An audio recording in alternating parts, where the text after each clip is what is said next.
Hello, this video is an overview of the Rapid Lending workflows when using the Rapid webpage for lending request management.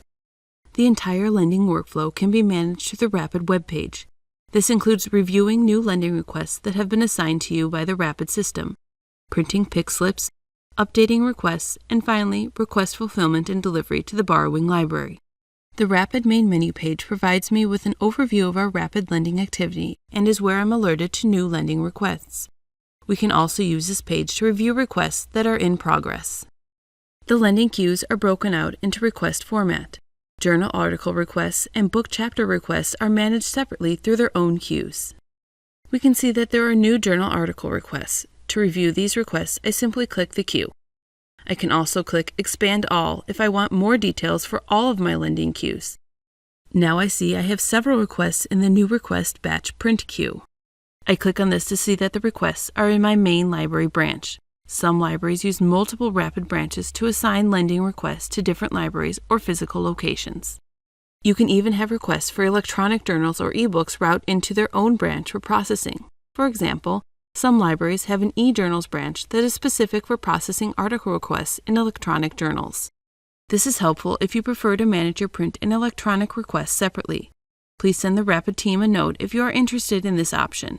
I'm going to review these new active requests by opening the main library queue. This pulls the request up in a new browser tab. Now I can see all the details for these requests, including the borrowing library, citation information, and my local call number and location. This first request is for an item in our electronic collection, and the call number is a URL that should help me locate the article in our electronic resources. The second request is for an item in our print collection. It has a physical call number and print location. We can also see that there are action items associated with each request. As a Rapid lender, we can update a request to filled, unfilled, or bad citation. The Move update here is a process that's only used by a couple of Rapid libraries for unique multi-branch workflows, so we'll just ignore it. We'll also not worry about the Fill update. Generally, when you use the Rapid webpage for lending, you update a request to filled by uploading a file to the RapidX service. We'll cover this workflow in another video. If we know we are unable to process a request in this queue, we can simply click Unfill, and that will move the request to a new Rapid lender and complete the request for us as the lender. We can print requests from these queues by clicking the Print button at the top. Requests print one to a page and in call number order. Once we have printed the requests, we click Done Printing. The requests have moved to the Batched Requests queue.